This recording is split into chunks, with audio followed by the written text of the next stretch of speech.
باب ذهاب الجرير الى اليمن باب دې په بیان د تلو د حضرت جرير رضی الله تعالی عنہ یمن ته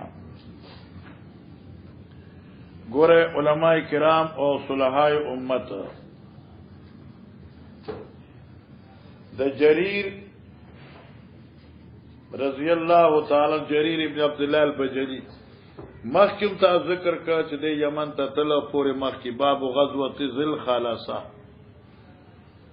ٹھیک شو او تل تم راغې د بعض علماء کرام فرمایي چې دا واقعه مکرره ده لیکن عمدۃ القاری شرح بخاری لیکي لکه زم په د حاشیه کې لیکلي دي چې دا ذهاب د جرير ال الیمن چو دا اغي ذهاب نا جدا دی چې کم ذهاب الى ذل خلصه مکی ذل خلصه تلو او دغی ویرانو لتلو هغه جدا سفر دی او دا سفر د جرير الى الیمن دا دعوتی تبلیغی سفر دی چې د یمن ته تلو آل یمن ته واعظ و نصیحت کو او هغه ته دعوت ورکاو بیا ځکه دا خبره چې د کله یمن ته لاړ نو په یمن کې دو سردارانو یو ذلکلاو یو ذا امرو ذلکلا حدیث کې راځي او بل ذا امرو او دا دوان رئیسان د یمنو سردارانو غټ خلق جرير رضی الله تعالی دوی ته د پیغمبر علی السلام صفات خصوصیات عادات مبارکه ذکر کوله د اسلام اهمیت ذکر کاو حتی کہ ذوالقلا او زعمر چو هغه مسلمانان شو اسلام قبول کو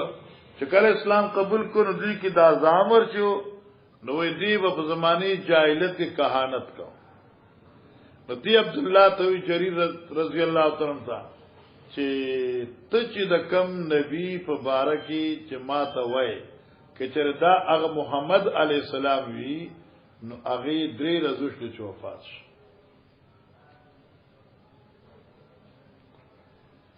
نو دی وی چې منګه دا ذلکلا سردار شو او زامر منګه مرګی شو او موږ د مدینه اراده وکړه را روانو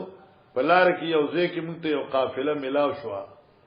موږ دایله تاسو کو چې تاسو کم ځای نه رااله هغه موږ د مدینه نه راغلو موږ وته سہالات مدینه په قدمات النبي صلی الله علیه وسلم حضرت صلی الله علیه وسلم وفات شو او دغه نرستو خلافت صدیق اکبر ته ملاو شو او بالکل خلق د مدینه په خلافت صدیق راضی دی او بالکل اطمینان دی په چې دا واوریدل دا سرداران واپس شو خپل یمن ته آی چې موږ وسره زو من خود نبی اسلام ملاقات تطلو نو اوسو ملاقات دي شي کېده مسلمانان استاد موږ مالوي احسان دي جرير چې استاد الله زموږ ته اسلام نصیب شوه دي په دې زامر یو خبرو کړي بس سرداران وکنه یو خبره ده د عربو د دستور می خوښ شو چې دوی دا امارت په مشورې ور کوي ذکر امارت په مشوره وی دوی په مابین کې به اتفاق او اتحاد وي او کله چې امارت به سیف شو کنا په جنگ جدال شو د بیا به دوی کې امن ختم شي ډېر خسته خبرې ذکر کړې بیا دیرار صدیق اکبر ته وی چې ذلکلا او زامر مسلمان شو ما سره واپس ایوت نکبت تو خراوستی بودو دلته بیا د روس د حضرت عمر رضی الله عنه په دور کې راغلو جی وبه قال حدثني عبد الله بن ابي شيبه العبسي قال حدثنا ابن ادريس عن اسماعيل بن ابي خالد عن قيس بن عن جرير قال كنت باليمن فلقيت رجلا جرير كنت باليمن ذب يمن كما فلقيت رجلين من اهل اليمن التزما ملاقات شو دو کسانو سره چغه د یمنو یو ذلکلا ذاک لاعن سردار دغی او دیم ذا عمر دا دغی سردارانو فجعلت ذو شروش محدثون چې ماغي ته بیان وکاو عن رسول الله صلی الله علیه وسلم د نبی علیہ الصلوۃ والسلام طرفنا د نبی ایسا اخلاق اعمال کردار خصوصیات معجزات وغیرہ وغیرہ فقال له ذو امر نو دی جریر ته ذو امر وی لئن كان الذي تذكر من امر صاحبك کہ چروی هغه شخصیت چې ته ذکر کړي من امر صاحبك دغه معاملات د خپل رئیس او سردار نه فرات مرګری نه خو ماته مانس ادب وکړه سردار نه لقد مر على اجله مصلاص نو تحقیق سره تیر شتاغي په نیټه د مرګ باندې نه اجلی دای په نیټه باندې درې ورځې دغه په نیټه باندې په نیټه د عمر په تکمیل د عمر درې ورځې پوره شوې مانه وفات شو واقبلا مایا دا دوار سرداران ما سره روان شو حتی اذا كنا في بعض الطريق ترجیح موږ ورسېدو په بعض لارو کې رفع لنا ركب من قبل المدينه اخکار شو موږ ته یو ډله له طرف د مدینې نه فسالناهم موږ ته تاسو کا احوال د مدینه بچی تو راسته نو فقالوا قبض رسول الله صلی الله علیه وسلم حضرت روح واغسته شو وفات شو واستخلف ابو بکر او خلیفہ کړه شو ابو بکر صدیق والناس الصالحون او خلک ټول په خلافت صدیق راضی دي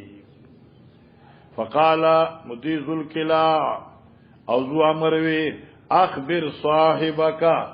چلار شي نو خبر ورکا خپل سردار ابو بکر سیتا چنا قد جئنا بشکا من راتلو ولعلنا سنعود ان شاء الله او عن قریب امید کو چراب شو تاسو کله ته منظوري ورجع الى اليمن یمن تلال واپس دیوی جریر وی زرال مدینه تا فاخبرت ابا بکر بحدیثم ابو بکر صدیق تمادلی واقع ذکر کړ چې داسې وو وقال صدیق فلا جئت بهم نکبت ول دران وستل فلما كان بعدو هر کله چې شو زمانہ دین رستو قال لي ذو امر او ما ته ذو امر یا جریرا ان بك علی کرامتن ستا په ما باندې لوی احسان دی نو کرامت په ما باندې احسان شو ان بك علی کرامتن ستا په باندې لوی مهربانی دا کم د ایمان ستا په دعوت موږ مسلمانان شو وانی مخبرک خبرا او زه تعالی خبر در کومه د یو خبر انکم معاشر العرب تاسو اے عربیانو لن تزادو بخیر تاسو به همیشه په خیر او خیریت تیشو کنا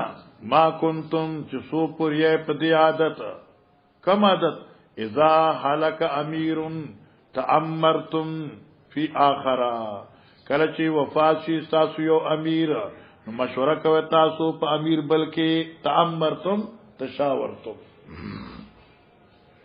فاذا كانت بالسيف ارکه مارت تورشي وکانو ملوکان بیا بدا خلفاء بادشاہان شي یغضبون غضب الملوک دوی بغوسی کی پشان د غصې د بادشاہانو معنا معمولی خبر باندې بغوسی کوي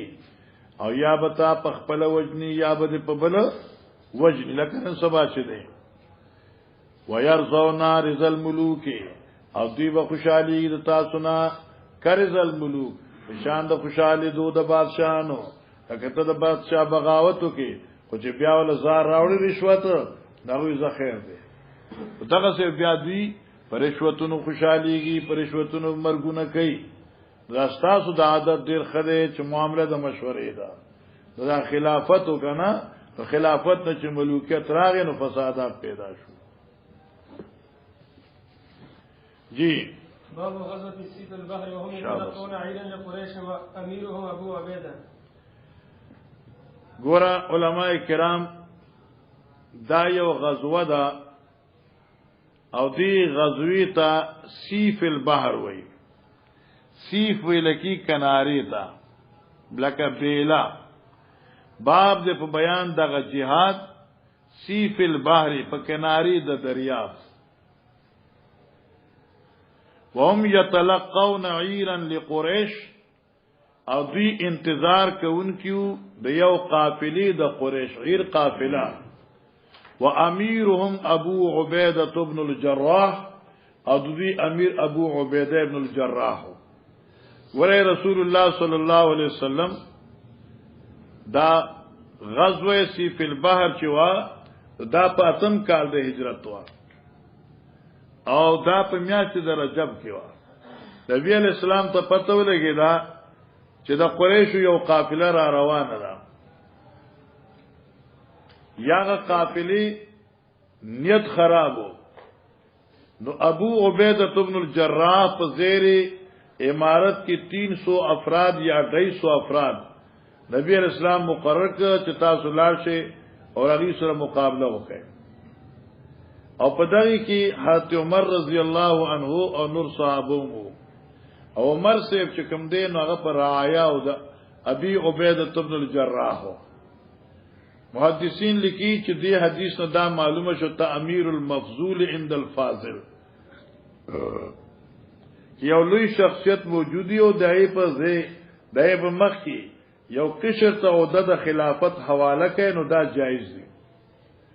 لکه د عمر سے لوی شخصیت هغه او نبی علیہ السلام ابو عبیدہ ابن الجراح امیر کا او نبی علیہ الصلوۃ والسلام دوی لا خپل طرف نه یو دو تھیلې د کجورو ورکړي چې تاسو دازه او چې کله وګی کیږي نو بس دا خوري اچ اخلاص شي انو ابو عبیدہ اعلان وکړ چې بیا خپل توشی چې سدي چا څخه ار جمع کېدلتا ته چا د کونه کیلو چا 2 کیلو 400 مچ راوړو آیا ټول جمع کړ حضرت ابو عبیدہ دوی ته لګي سامان دغې نه ورکاو لګي کجوري تر دې چې اخلاص وشوي بیا تر دې گزاره کوله چې د کجورو هغه اډو کې منګو ته بمبته وي څوک ته هټ کوي سن پور ورته اډو کې وي نا کجوري هغه اډو کې با دوی داسې چوپله ک ماشوم چې د مور ته چوپي او بیا پاغي پسې وبس کله گزاره به کوله حتی کی چغم خلاص شو ندی ته جيش الحبتم وي بیا به صحابه د اونې پانی جمع کولې بابې وینځلې او په بو کې به وینځلې نرمه به کړې بیا به هغه خوړل الله اکبر بیا څه زمانہ دوی د یو قافلې په انتظار کې ان الله پاک دریاب نه یو مې راوخ چې ته عنبر وي او دمره غټو چې ډېر غټو وې دیبا داغین روزانه د یو غوي مقدار غوخه جدا کوله هغه به د 300 لخر خورلا اتل سره د دوی هغه مې خوړه خلاص شوی نو بیا مدینی ته چراتونو نبی علیہ السلام له تنم لغوند راوړو او مې دمره غټو چې ابو عبیدہ ابن الجراح دغه هغه پخته آیدا سودرولی او دنگ نه دنگ اوخ او دنگ نه دنگ انسان هغه راويستل په اوخ باندې کې جاوه کې خدا وته کې نه په دیوانه او دای پخته د لاندې نه شاسوار د اوخ سوار هغه تیر کا او سر نه لګید دمر لوی و الله او دا کرامت د صحابه کرامو چې الله په مهرباني کړی و جرګه بنا ولا مکه سي صاحب وبه قال حدثنا اسماعيل قال حدثني مالك عن وهب بن كيسان عن جابر بن عبد الله انه قال بعث رسول الله صلى الله عليه وسلم بعثنا قبل الساحل وامر عليها ابا عبيدة بن الجراح وهم بعث رسول الله صلى الله عليه وسلم نبی اسلام لګلو بعثن یو لخر قبل الساحل په طرف د بیلی یې په طرف د ساحل سمندر وامر عليهم ابا عبيدة ابن الجراح او حضرت په دې باندې ابا عبیدہ امیر کړو هم 300 او دا 300 کسانو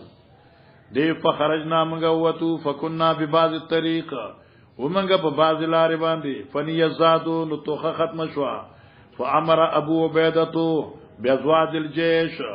حکم ابو عبیدہ وجمع کول تو خود الاخر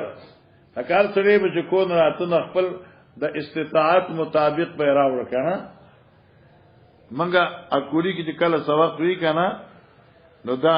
د حقانی بعضی د عوام چې کوم د مدرسې منبرانو نو دوی به د ماخام روټه یو ځای خوړله مولانا عبدالحق سین او الله ساته کسانو نور منبرانو یاره قرنی خودی سبق وی کله مخې ګرځو چې ماخام بچنو هر چا به د خپل کور نه چې کومه روټه بوا چا به ساګ پخ کړو چا به غنم پخ کړو چا به جوار پخ کړو نو دوی به ټول چرال خپل کور نه به راوړل ما خام به دسترخوان ولګم یو ځای به روټه خوړل ادا محبت دی کنه او دی وخت یو خلق ټول اخونان دي تر دې چې چاته دسترخوان کید نه یو څه ځان الله پوری نو ازواد الجيش کم دی لا توخیر جمع کړي هغه امیر صاحب ته ورکړي فجمع جمع کړي شو فکانا مزوده تمرن مشد شوداتوخا مزوده تمرن دو تھیلی د کجورو اسو کو نه کېږي کنه او مزود په تھیلی ته وي نو مزوده تمرن دو تھیلی د کجورو ډکه شي فکان یقوتنا و ابا عبیدا یقوتنا راکو بملا دی کجورنا مقدار د قوت زمنګا یعنی قوت لا يموت کنا اے په مقدار د طاقت زمنګا معنا دمر چې طاقت بر حال پاتې شي دارچ د ترغه منټول واړې بیا د مخلاص کی خ کل یوم قلیل قلیل لګ حتا فنیه چې دام ختم شونو فلم یکن یصيبنا پسنو چې مونږ تر رسیدل الا تمرتون یو کجور الله اکبر فقلت شاگرد وتوي ما تغني عنكم تمرتون سک فایت کا تاسو ته کلوګنا یو کجوري سره وسکیدل فقال دیوی والله لقد وجدنا فقدها قسم دی الله چې موږ امت هغه نقصان د فقدها دغه د ختمې دو خین فنیت کله چې غم ختم شو وی اول کومنتم دا یو کجوره ډیره کم ښکارې ده خو کله چې غم ختم شو نو موږ ته هو دا یو کجوره خو ډیر شی او چې موږ ته ملایو دلا ثم انتهينا الى البحر بیا موږ لاړو طرف د دریاب ته ګورو فیضا حوت مثل الضرب قتل منګه چې یو مې ده په شان دا ډیره کوي ضرب ورکی غر ته وي تیلا ډیره پیژنه ډیره دا غر یو غټ غری کنه یو وړه غون ډیره وي مثل الضرب په شان دا ډیره کوي غټ مې یو کنه فاکل منها القوم 18 ليله نو خوراکو د دینه قوم سو اتلش پی ثم امر ابو عبیدہ بیا حکم ابو عبیدہ بضلعین پدو پختو من ازلائی دی مید پختونا فنصبا ادرلشو ثم امر براحلتن بیا حکم کپیو اخصر لئے فروحیلت تغیبان کجاوہ کے خودشوا ثم مرت تحتهما فلم تصبهما بیا تیر کرش یوزوان خوشو کنا داسی لکه زن پدی قافلہ کی چامیر سیوشی خوشو کنا خدن کسو او هغه پدی اخبان کینا اوی چې کینا او بیا فلم تصبهما دا پخته اغه سر سرونه لګی دی الله اکبر ولله الحمد خدای چاته مو زیاتی کنه لکه دا خوم دې تار ترسي د خیر سره بیا چې په امیر سیف کینی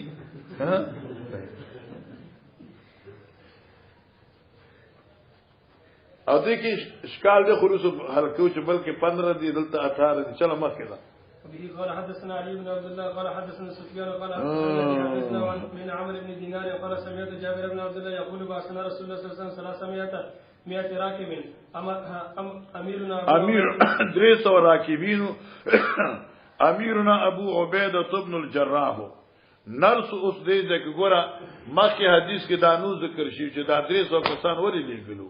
او دې حدیث کې دا زیادت ته نرسودو عیر قریش موږ انتظار کو دا قریش د یو قافله واقمنا بالساحل نصف شهر موږ پات شو په میاش په یو ساحل د سمندر نیمه میاش 15 سره فاصابنا جون شدید من ته سخت لوګراله حتا اکلنا الخبطا تتی چې موږ خورلې پانی د اونو پانی فسمي ذلك الجيش جيش الخبط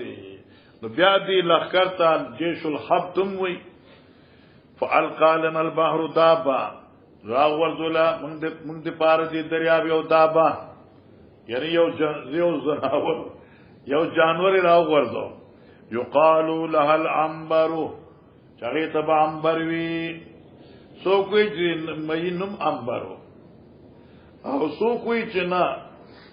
دی مئی تبع عنبر زکوي چې دی مئی په جسم کې دا आवाज د چوا هغه نه به مشک عنبر جوړېدل او تقریبا 50 غزو وګدوي نو اما کیا شی ذکر کړی یقال لا العنبر فاکلنا منه نصف شهر نیم میاشا اوس ګوره مخکې روایت کراغي اتل لسره دي او دی روایت کراغي 15 لسره دي نو اتل لسره دي حکم یې 15 لسره زیاتی کنا نو اوس سوال دا دی چې اتل لسره دي خړل کې 15 لسره دي خړل علماء کرام فرمایي چې په اعدادو کې مفهوم مخالف اعتبار نه ځکه چې عقل چې کم دی نو په غیګه د اکثر کې وی دي کې څه ښکار دی دیم قول دادی چې ګورا بعض روایت کې شهرن مرادي یو روایت کې راځي سمان بلکې نصف شهر بلکې شهر مرادي نو په دې روایتو کې اس اتعارض نشته دی کم حضراتو چې سمان 10 لیلتن لیکلی دي دا ایام حقیقی دی عدد یقینی کامل دے چا چې 15 لیکل دی نو کسر جبر کرے دے او کہ چا 30 پورا لیکل دی نو جبر کسر کرے دے نو پدی اعتبار سره پدی کې سشکار نشته دے خا ودهنا من ودکی اے او منګه ودهنا او ځان مو مالش کو فیل بلګ ځان به مو غړاو من ودکی دغی په چربی سره غوړی غوړ حتا ثابت الینا اجسامنا وای تر دې ثابت الینا معنی دا واپس شو مونږ ته اجسامنا جسمونه زمونږه لکه چې ډوډۍ خو نه ملایو ده سره خو سوي کمزوري کیږي او بیا چې دمرم بر ډوډۍ په یو کجیر بس څه گزاره کوي او زماو د احمد صحت خو بالا سمي کنه چې موږ چې داسې jihad ته وته چې موږ له روټه دوټه باندې ملاوي تاسو بیا ګوره چې شپږ میاشتې پس بیا موږ څنګه یو اخیال ورته کنه انوي بالکل فاقوا او بدن کمزوري شو خو چې دا مې ملاو شو نو بعد بازار بدن به موږ هغه سره غوړو او نور مې موږ خو غوړو خو مزیدار حتی ثابت الینا شامنا بیا اقصی مضبوط شلو موږ فاخذ ابو عبیدہ ظلا من اعضائه التا زلایت تعالی دغه د سان فنسبو درو فامد الى اتول رجل معه نو قصدک ابو عبیدہ سے الى اتول رجل معه هغه قافله کې یا هغه سره چې کم ټولو کې وګدو چاقیس ابن سعد ابن عباده سے وو قال سفیان مرتن اس دې کې صرف د روایتو الفاظ ذکر کړي بعضوی ظل من ازلائه فنصبه بعض کرازی یو پخته د پختو د غینه او درولا او اسمه ظل من غائه واخذ رحلا وبعيرا معنا واخذ رحلا وبعيرا او وایدستا کجاو اوخ معنی تیار ک حکم ک په تیارولو د اوخ او په اخیدو د کجاوی پاغي باندې فمر تحته دا رجل اطول د غیلان د تیر شو او اون لګي د سر قال جابر او وکیدا صحابه کرام څخه خانو کنه انو خان ملالو عجیب الصحابه وي قال جابر وكار من القوم او یو سره په قوم کې نهار ثلاثه جزائر نیو رضی دریو خان خپل لال کړل چخره طالبانو ثم نهر ثلاثه جزائر بیا برزي بیا دریو خانه لال کړ ثم نهر ثلاثه جزائر بیا بلز بیا لال کړ ثم ان ابا عبیده نهاو بیا ابا عبیده من کړ چې لکانو او خان مال علوي بیا بسورلی پسکو جهاد پسکو مال علوي وکانا عمرو بن دینار یقول وی اخبرنا ابو صالح ان قیس بن سعد قال ابنی قیس بن سعد خپل زوی طویلون كنت في الجيش زپلخ کر کیوما فجاؤن لخکریان وګشلو نو قال ما ته بادشاہ وی انهر علام کا وانهر تو علام نکل قاضی ثم جاؤ بیا سو وخت چې بیاوګیو بینهر بلا لا کا نو نهر تو نو ثم جاؤ نو قال انهر نو قال نهر تو ثم جاؤ قال انهر وشګنا بیا راته چلال کا نو قال نهیتو وشګنا نوې امیر چې زمانہ کړی شوی ما عثمان سشوا دین بعد ما لاله وای یا من قال دی قیسوی نهیتو زمانہ کړی شوی ما لا طرف دا باو بيد سیبنا چې اوس نور ما لاله وا ورنه فوج به بلا سورله پاتشي چلو آسان دی به قال حدثنا مسدد قال حدثنا يحيى عن ابن جريج قال اخبرني عمرو انه سمع جابر يقول عزونا جيش الخبث وامر علينا ابو عبيده فجوعنا جوعا شديدا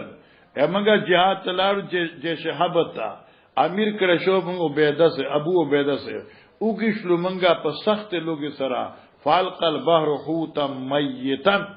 نو ورده من ته دریاب یوم یې مړ لم نرى مثله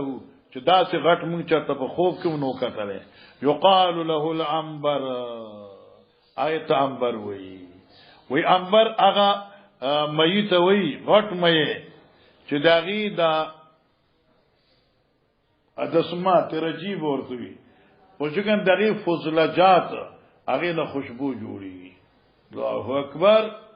لیکن هغه د هر مېنا نه داسې مې چې تقریبا 50 غزو ګودي دا تو کمرې په 50 غزي هم باندې زما خیال ده چې کم مې 50 غزو ګودي چې پکې چې لکنه کم سے کم 25 22 کومنګي نو 22 او 22 44 چې 50 کسان پکې کې ناشته چې دوه ابي سبق لپاره الله اکبر ولله الحمد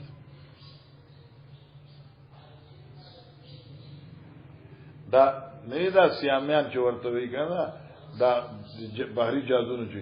دوی بوي چې د درابونو کې موږ باغی وخت اور منل نه موږ دوی اسه دوزي وي ودا څه غټ غټ میان او جانور وی چې د پورا جاد رخ بدل کیوي مګر راځي کنه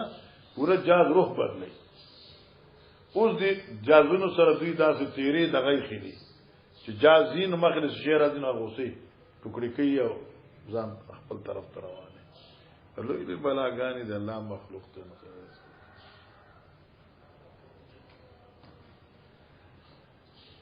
الله الله فاكلنا منه نصف شهر فاخذ ابو عبيده عظما من عظام يودك فمر الراكب تحته راكب دغه دلان نه تیر شو فاخبرني ابو الزبير انه سمع جابر يقول قال ابو عبيده كلوا خري فلما قدمنا المدينه ذكرنا ذلك للنبي صلى الله عليه وسلم فقال كلوا رزقا خري د خدای رزق نبی پاک اخرجه الله چلا تاسو در کړو اطعمونا ان كان معكم دا بطور تطيب النفوس چې تاسو سری راکه چې زو مخرما فاتاو بعضهم فاکلوا سړي دامنو نکورن ته مراوړو نو دا واقعي کرامت وای د دې وجنه چې دا مې نه خرابې ده الته خوړه بیا ځان سره مدینه ته مراوړو او دې مې په دې بوی کې دا واقع ذائقه هم نو بدل شي په دې باندې محشی باز کوي ائمه لکه امام شافعی رحم الله وغيرها ائمه حضرات وایي چې اوحل لنا المیتتان دا معلومه شوا چې د مې د دریابي مې هر څنګه چې وی دغه خوراک تاسو د پاره موږ د پاره جایز دی موږ وایو چې میان په درې قسمه یو هغه چې وبې بارو غورځي بل هغه چې د اوبو نه پاتې شي دې شو د دې خوراک تعالی لپاره جایز دی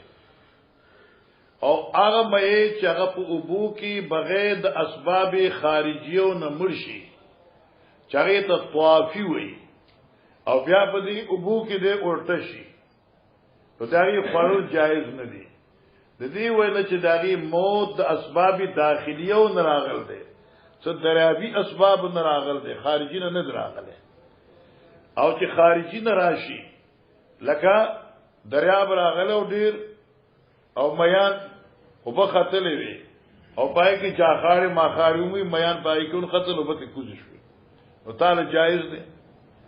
او شکر مو یې سبا یا بارو غرزي وبراله چپراله چپیا ورته غوزله چپته لاړه د تور تکې نه خیر دی بیا خورا خو طوافي جایز نه دی او شوافي د دغه روایت نه معلوم چې دا طوافي دی ځکه چې میتنو لکه موږ مخکې الحديث الفسر بعضها دې د کتاسویل فالقى لنا البحر دابتا مخکې موږ وی فالقى لنا نو دا پکې طوافي نو دریا موږ ته بار ورځولیو نو په دې اعتبار سره دا طوافي جایز نه دی او د نبی علیہ الصلوۃ والسلام د خوراک یعنی مطالبه کول د دوی نه په دې لحاظ نو چې دا طوافي دی بلکې دا ملقا من البحر دی تاسو شی په دې خسته باس کړئ چلو باب حج ابي بکر بن ناس په سنه 9 باب دې په بیان د حج د امیر المؤمنین صدیق اکبر رضی الله تعالی عنہ خلق سرا په نهم کال د هجرت ګوره علماء کرام د هجرت نهم کالو حج فرض شو نبی علیہ السلام لا تیار مکمل طور سره نو ځکه چې په حرمینو کې اختلاط د مسلمان او د مشرک موجودو او په دغه وخت کې د سورته توبه اوایل حصہ نازله شوه اوایل حصہ نازله شوه چای کې د مشرکین سره د بایکاټ او د مقاطعه اعلانونه نبی علیہ السلام حضرت ابوبکر صدیق امیر کا بیت الله چې حج ته او پځه پځه اعلانونه وکا خلاره کې نبی علیہ الصلوۃ والسلام ورپسې حضرت علی ولېګا چې تلار چې اعلان وکړي 40 فبراير صدیق اکبر تورسه د دوی چې نبی علیہ السلام لګلې ما اعلان دی پاره صدیق اکبر په ځین کې دا خبره رااله چې شاید وਹੀ رااله زما په باره کې او زما غ امارت منسوخ ک یا سو وجرا دې بیا راو ګرځ نبی علیہ السلام څخه بيد الله پیغمبر تاسو خو امیر کړو ما بیا حضرت علی تعالی ولېګا نبی علیہ السلام علی ما فقط اعلان لګلې او امیر ته او اعلان زکا چې د دې اعلان د نقض عهد د دې مجاز زیما یا زما د کور خاص افراد دي چې اعلان وکړي کنه وادي مات شوي الا لا یطوفن سره مشرک ولا یطوفن بالبیت مشرک ولا اوریان دا اعلان د صدیق طرف نه نشو کېره دا خدای حضرت طرف نه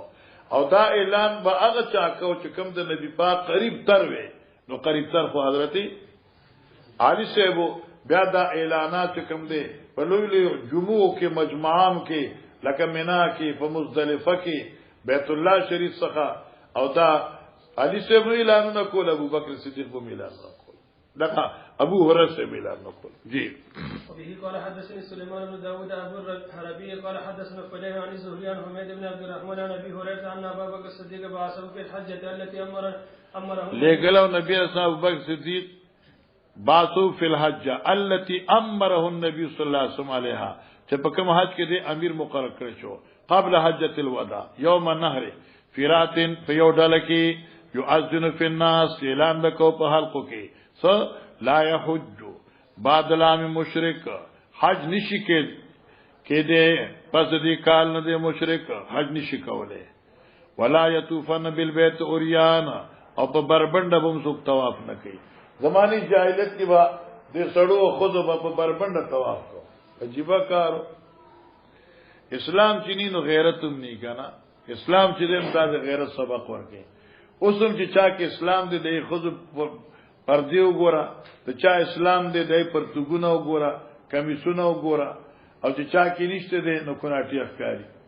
دغه د خودم دې سره او جامع سر وخته خو هغه پرې دغه پټولو آرام دی غي لپاره او چې غیرت ایمان وینو غیرت ته کنه چې ایمان نه سبای چلو مخکې دا وبه قال حدثنا عبد الله بن رجاء قال حدثنا اسرائيل عن ابي اسحاق عن البراء قال اخر سوره نزلت كامله سوره براء واخر سوره نزلت خاتمه سوره النساء يستفتونك في قل الله يفتيكم في الكلاله دا ذکران دغه کې عبد الله بن رجاوي حدثنا اسرائيل عن ابي اسحاق عن البراء بن عازب قال اخر سوره نزلت كامله آخری هغه سورت چې نازل کړه شو پورا سورۃ براء دا سورۃ براءتو دا سورۃ براءتو پیژنه اول سپاره کړی دی ها واخر سورۃ نزلت او آخری هغه سورت نازل کړه شو خاتمه سورۃ النساء هغه خاتمه د سورۃ النساء وا څه یستفتونک قل الله یفتیکم فی الکلاله دا زه مشکل دی شاه محمد متوجی شورتا مشکل په دی باندې دی چې دل تراغه آخر سورۃ نزلت کاملتا سورۃ براء آخری هغه سورۃ چې کامل به یک وخت راغل دی هغه سورۃ براء دی حالانکه په دی باندې د مفسرینو اجماع ده او اتفاق دی عمدۃ القاری د علامه داودی نه نقل کړی دي چې سورۃ براءت نزلت شیئا فشیئا سوا د اول یو سو آیاتنا چې کوم کې اعلان د مقاطعیو لکه تاسو چې قران وای نو باب اول د سورۃ مائده دي شو کنه اقسام د مشرکین او بیا دغه د وعدو اغي سره اعلان دس نقض عهود نو اوس دا کم آیاتو نو دا اول کې نازل شوی دي بیا شیئن فشیئن الله را لګلې دي قالت داودی نزلت سورۃ البراء شیئن فشیئن دا خو لګ راغلی دي او دارنګي دې ځکه معلوم شو چې سورۃ براءت به یک وخت نازل شوی دي حالانکه دا څنګه ده جمهور مفسرین پرای باندې صحیح سر اغلی دا او ټول صورت بیا کو مشت نه دراغله حضرت کاملته نوې دیم سوال دادی چې واخر سورۃ نزلت خاتمه سورۃ النساء آخری سورۃ نازل شوه دی نو خاتمه د سورۃ النساء دا چې یستفتونک دی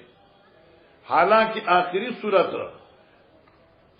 زکه چې دلته د صورت نه مراد ګوري آیت ته یا قطعه ده زکه صورت موږ نشو ویلې دغه لوی ښکالات دي نو آخري آیت چې راغله ده اپو الیوم اکملت لکم دینکم ده یا وتقوا یوما ترجعون فی الی الله ده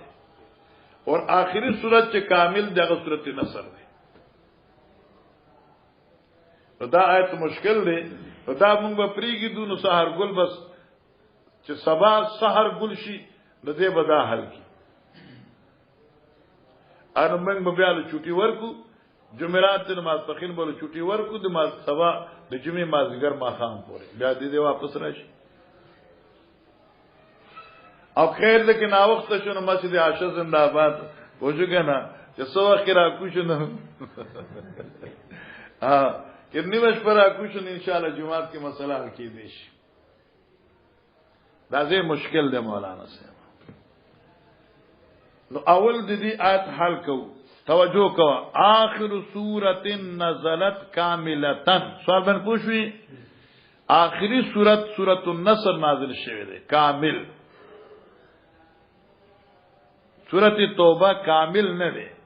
د ټیک د آخری سوراتونو نه ده او شیئن فشیئن داودی پمدت القاری کې لیکل دي دا غیر نقل ده دا لګ نازل شوی دی نو موږ به دغه جواب کوو چې امام داودی وایي چې دی حدیث کې دا کاملتن چې ده لفظ کاملتن لیس بشیئن دا دراوی تصرف ده د دې څه حقیقت نشته او دری وجه دا چې دقه مسله په 662 کې ذکر ده او الته کې د کاملتن ذکر نشته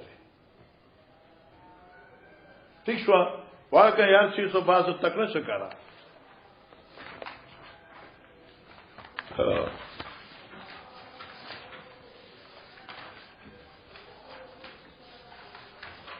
آخری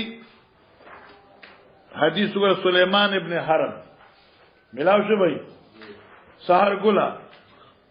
ملاو شو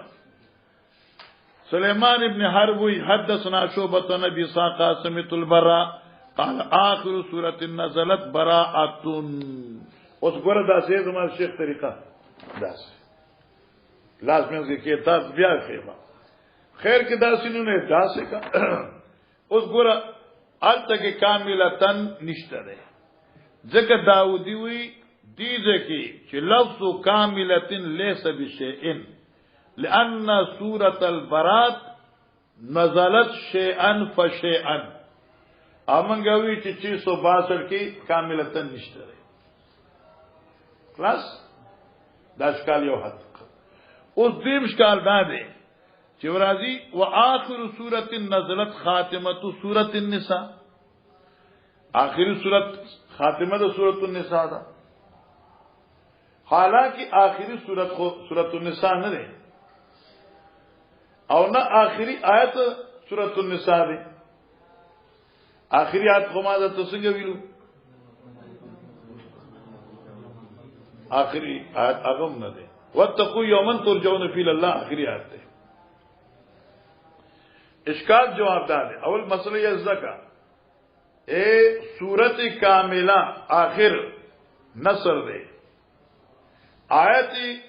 آخری پہ اعتبار دخل حرمت اليوم دے آیت آخری من حیث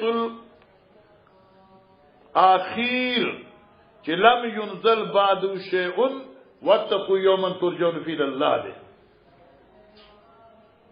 اس دین کی دادی و آخر سورت نظر خاتمت سورت النساء سے مطلب شو امام کرمانی دیز کی لکھی کہ دا عبارت صحیح نہ دے چھ آخر سورت دے بلکہ دل تپکار دی و آخر آیت نزلت خاتمت سورت النساء دل دا سورت پر ماندے آیت دے اور ٹھیک دا اتقان لکل چ سورت قطعه من الآیات تو وئی نو دلته سورت په معنی د قطعه الآیات ده نو آخر آیت نزلت خاتمه سورت النساء بیان جوړي نو اوس معنی وکړ جواب آخر آیت فی الفرائض آیت الکلاله یستفتونک فی النساء اپدی دا دل دے اے اقا دے 262 وارا آخر سورہ نزلت برات و آخر آیت نزلت یستفتونک اس خبر اخلاص دلتا سورت و التا آیت شو اس مسئل شو آخر آیت نزلت فی احکام المراث آیت الکلالہ یستفتونکا اشکال ختم شد آگے جاؤ باب وفد بنی تمیم باب وفد بنی تمیم دا باب دے پا بیان دا وفد یعنی ڈلا دا بنو تمیم چکم ڈلا پیغمبر علیہ السلام ملاقات تراغلے وا داغا ڈلا وا چکل نبی علیہ السلام دا جعرانین واپس راغے دا یو ڈلا حضرت سے ملاقات راغلی وا او دا اتم کالو دا حضرت صلی اللہ علیہ وسلم دا ہجرت تا خیال ورته مولانا صاحبہ او دا اغا ڈلا چی نبی علیہ السلام سخرالا او بشارت قبول کا او مزید اور نعمتونه واغسل نور څه پکې نشه حدیث سامخ کې ویل دی جی وبه قال حدثنا ابو نعيم قال حدثنا سفيان عن ابي صخرة عن صفوان بن محرز المازني عن عمران بن حسين قال اتى نفر من بني تميم النبي رالا يودل د بنو تمیم نبی علیہ السلام څخه فقال حضرت اقبل البشرى یا بنو تمیم بنی تمیم واخله قبول کې زیره د جنت اے بنو تمیما ندی خواندو نکا قالو دی یا رسول الله قد بشرتنا تاکم الله ډېر خوشخبریان نه را کړی دي د جنت وفاتنا دنیا کې سمالم راکا د خوشخبریان خو د جنت ډېر اورولې دي خو دلته هم څه پکار دي چې په خېټه کې وو نو فريء ذلك في وجهي فريء ذلك او بکسر اوکته شو دا خفقان د حضرت په مخ کې مخ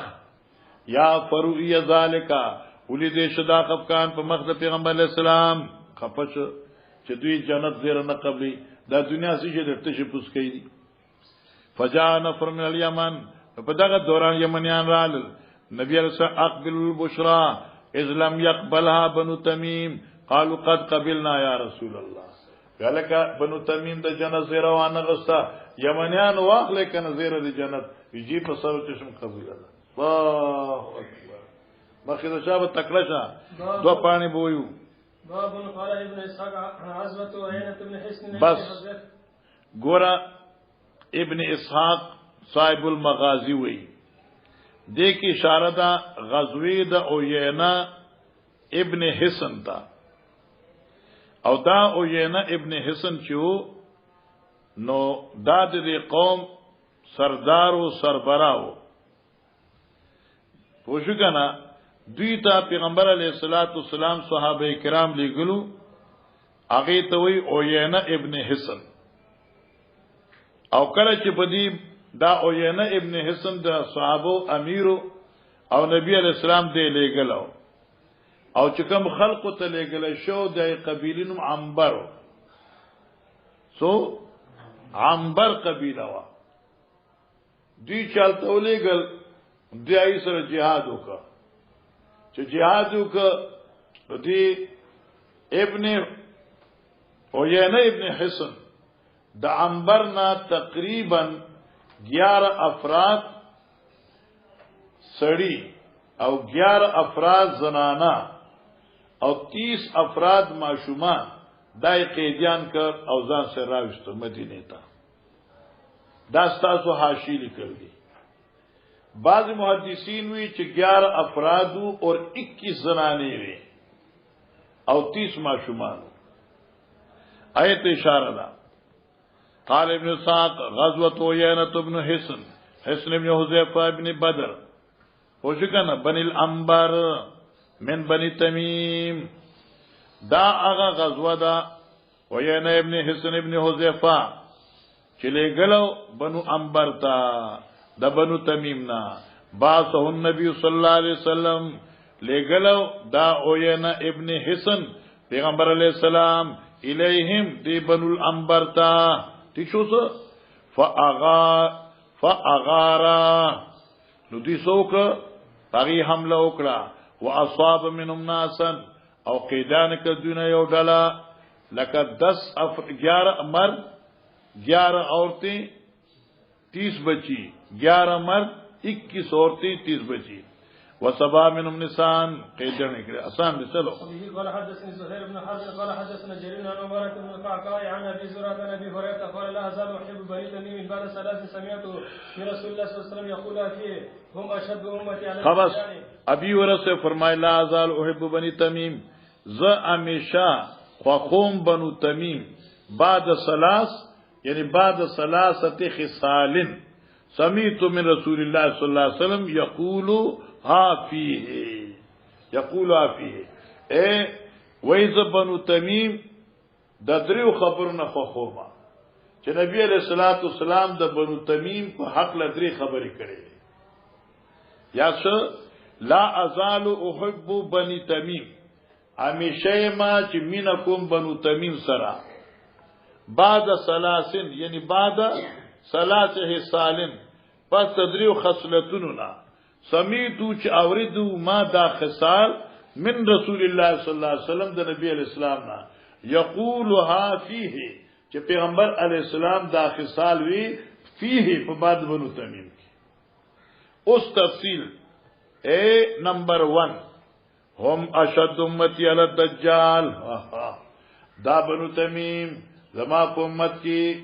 سخت ترین مقابله کوونکی به د دجال چې کله دجال را باشه ضرور خلق وي ماشاء الله. نو وی آیا مولا وی دجال د مادی په باره کې چې کوم احادیث راغلي دي هغه څه د پیغمبر تخمینه او ځوان دي او د دې پارس صحیح روایت نشته ده. یو مولا لیکلی دي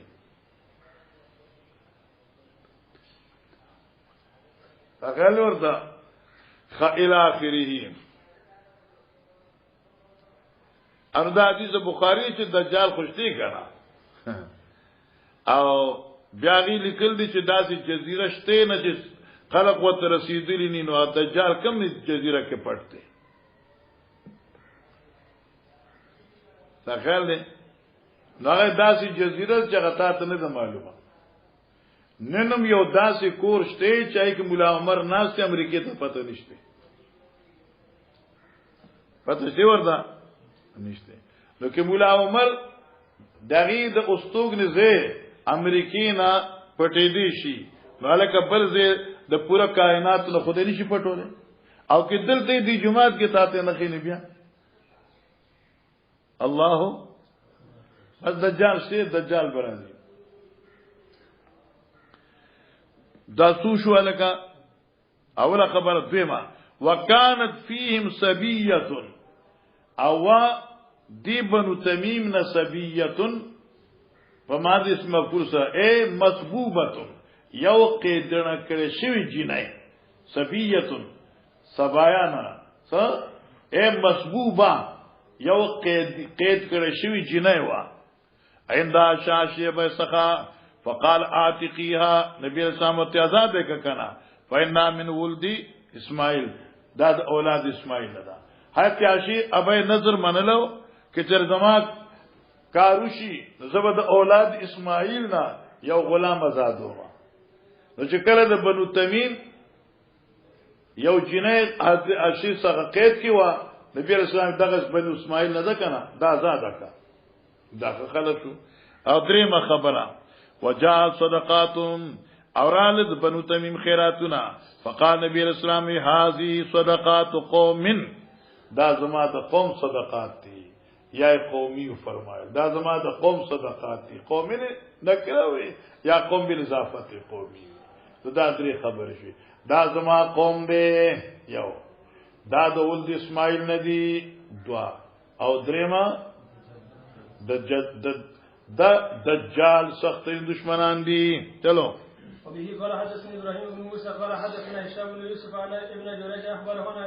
ابي ملائكه ان عبد الله بن الزبير اخبره انه قدم ركب من بني تميم على النبي صلى الله عليه وسلم را له یو ډله د نبی علی السلام طرف نه خاطه بنو تمیم نه دې کې لوغه مسأله ده ښه یو ډله را له غیر د الله پیغمبر من خو کافی خلق زم امیر نشته ده من باندې امیر څوک منتخب کا صدیق اکبر وی فلان کې په امیر کا چاغه قعقاع ابن معبد دی عمر سے بھی نہ اقرا ابن حابس په امیر کا رائے کې اختلاف راغی صدیق اکبر غصه شو عمر سے وتا په سړیا خو په اړي خبر کې مخالفت کوي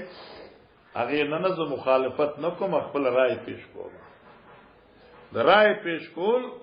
او چې تاسو ستاسو پر رائے کې یو شی ثواب ښکاری هغه پیش کول دا وای کنه یارا مخالفت نه دی. علی النبی صلی الله علیه وسلم قدم رکب من بنی تمیم علی النبی صلی الله علیه وسلم را له ډلا د بنو تمیم نه نبی علی السلام څخه او بر جیب نه راو باسا او دوی مطالبه وکړه د نبی علی السلام نه د یو امیر په ځان باندې چې موږ یو امیر جوړ کا. فقال ابو بکر صدیق امر القعقاع بن معبد بن زراره قعقاع ابن معبد ابن زراره چې دی امیر کا داسې یو خيار دی.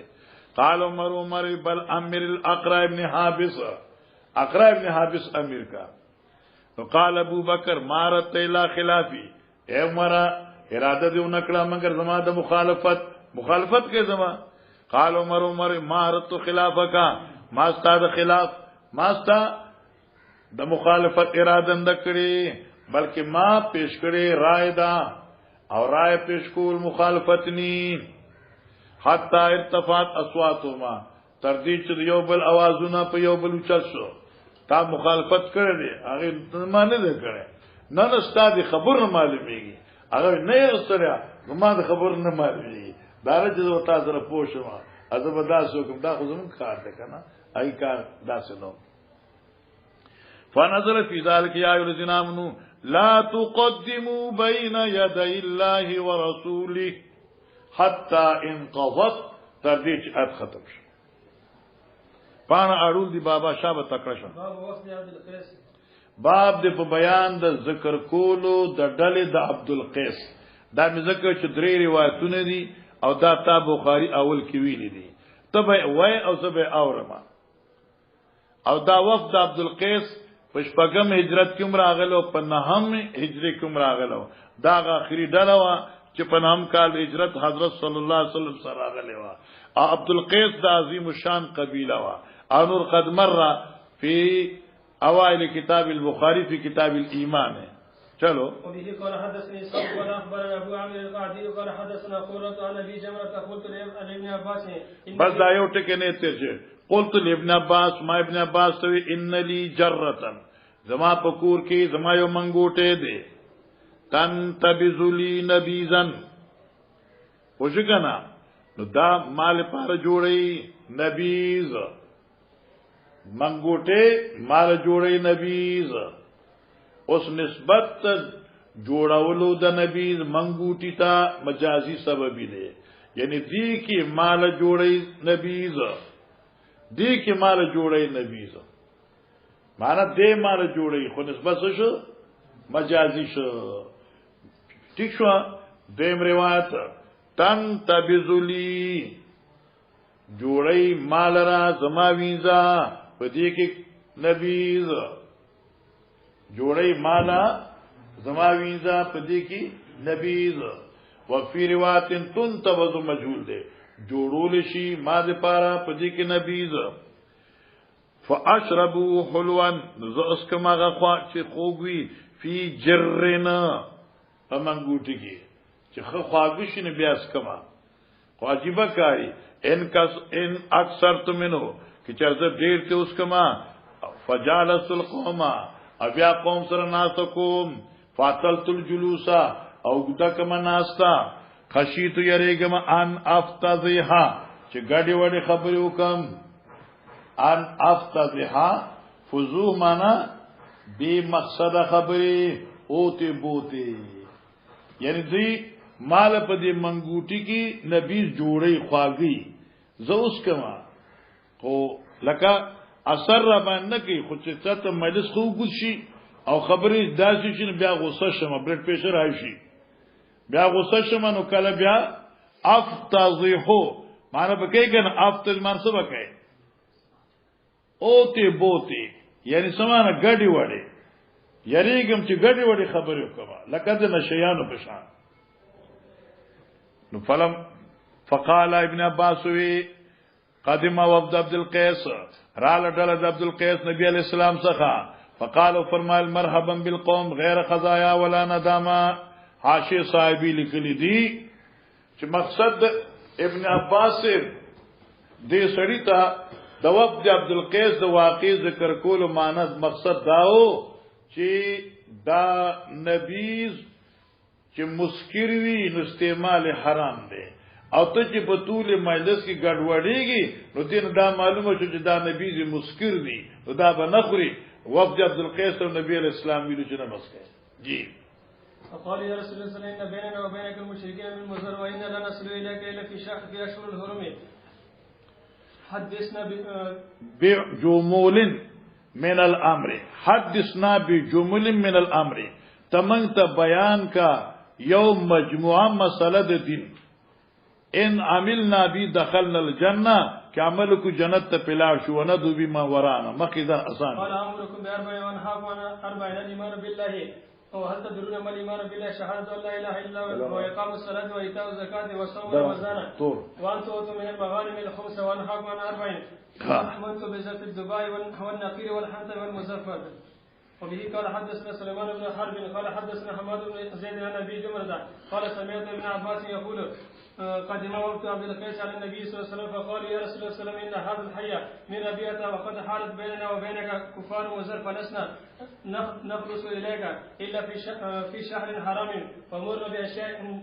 نأخذ بها وندعو إليها ما وراءنا. قال أمركم بأربع وأنهاكم عن 40 الإيمان بالله شهادة أن لا إله إلا الله وعقد واحدة وإقام الصلاة وإيتاء الزكاة وأن تؤدوا لله خمسا وما علمت وأنهاكم عن الدباء والنقير والحنطة والمزفر. وبه قال حدثنا يحيى بن سليمان قال حدثني ابن وهب قال أخبرني عمرو تحويل وقال أبو عبد الله قال بكر بن مزر عن عمرو بن الحارث عن بكير أن كريب مولى ابن عباس حدثه أن ابن عباس وعبد الرحمن بن أزهر والمسور بن محرم أن أرسلوا إلى عائشة. بس ګوره دا د کتاب الصلات حدیث دی او تاسو په مشکات کې ویلې دی. ګوره د دې حدیث مقصد ایراد په دې ځای کې څه دی؟ نبی کریم صلی الله علیه وسلم با د مازیګر مازنا فرض نرستو پیغمبر اسلام به 2 رکعات نفل کو. توجه سے سنو. فرض مازن نرستو پیغمبر اسلام به 2 رکعات نفل کول. صحابه جمع مسور ابن عباس سے وہ دوی ټول جمع ابن عباس سے نوکر قریبو دو ورته یاره ته داسو کا حضرت عائشہ صدیقہ څخه لارشه او ورته چې داته د مازیګر مونږ نه پس نفل ولې کوي حالانکه پیغمبر صاحب منع کړی و مګه منع کړو ته ولې کوي ٹھیک شو حضرت عمر په خپل دور کې او ابن عباس په خپل دور کې لخت بیا غستی وا چې چا به د مازیګر فرایض نه بعد نفل کول نو په لخت به وهل او حضرت عائشہ هم 2 رکعات کول او مسلمی هم کول نو دوی ته چې ولېګه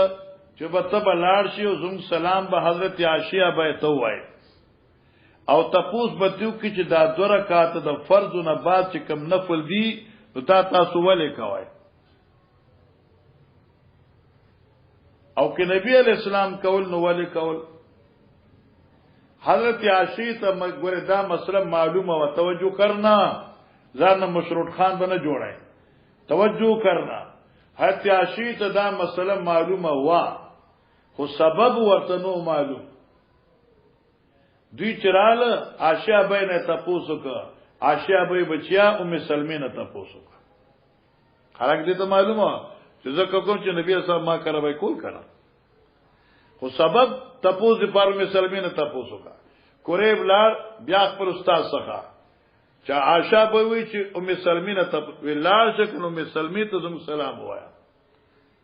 ام سلمی څخه چراغي هغه او نبی علیہ السلام به کول او دای وجه سوا ایما یو ورځ نبی علیہ السلام وکړه چې موږ وکاو نماز خپل وینځه ولې کله چې تلاړ شه او د نبی علیہ السلام خوا کې ودرېګا چې نبی علیہ السلام انتظار وکړ نو ته د تاسو کو چې مسلمان د نفل ته ولې کې دی وخت دا هم نه کړیو او کې اشاره د توکړه چې روسو شر بیا روسو شه خیر خلاصې دا چې بیا تاسو کو نبی علیہ السلام وفد عبد القیس ما څخه راغلو ایسر په مکالمه کې مان د ماسپخین آخري 2 رکعات پاتې شو نو اوس ته ملاو نشه نماز مازیګر موږ نه رستو وکړل بیا نبی چې کله یو عمل شروع کی نو پغې باندې دوام کوي زکه دائما هغه 2 رکعات کو او دا زما خصوصیت کې تاسو مکه خلاص دا د کتاب الصلات مسله خلاص ستاپلاس اوس وکه دا ورته وی عبدالرحمن ابن ازهر و مسور ابن محرم ارسلوا الى عائشہ سلو لګ قریب عائشہ به څخه فقالوا دی وت اقرا علیہ السلام زمنګ سلام پغی پیش کا مننا جمن زم د غوندو وصلها تپوس کداغه نه رکعتین بعد الاصل اذر رکعت پس مازیګر نه به تو لیکای وینا اخبرنا مت خبر را کړی شو د انک تصلی ما چې ته دا 2 رکعات کوي وقد بلغنا او منتداب خبر رسول چن نبی صلی الله علیه وسلم عنها پیغمبر اسلام د دینه منع کړی دا نو ٹھیک شو کنه اوس میاس کې یو جمله یاد ده قال ابن عباس په دغه سند مذکوره وی وکنت اضرب مع عمر الناس عنهما او مزه چې عمر سیف سره مرګره ما او من بخلق واهل فلخت سرا چې منه کول به دي 2 رکعات نفلونه قال قريبي فدخلت على هذا الار ما شابه سخا وبلغتها ما ارسلوني ورسو ما شابه اغه سلام جز پهلے گله شوما فقالت عاشبه ما تو سل سلمى لار چ بچړیو می سلمې سخا فاخبرت ما خبر ورک دوی تا لار نو فردوني الى ام سلمى هغه ما ته اوس لار شومې سلمې سخا لار شي پوښي ثم دخل بمثل ما ارسلوني په مثل دغه الفاظ زې لګول ما شابه سخا اقسمات چې دا 2 رکعات زدي فقات ام سلمہ و سمعت النبي صلی الله علیه وسلم ينهانما ما اوریدو د نبی علیہ السلام چې 2 رکعات خلق منع کول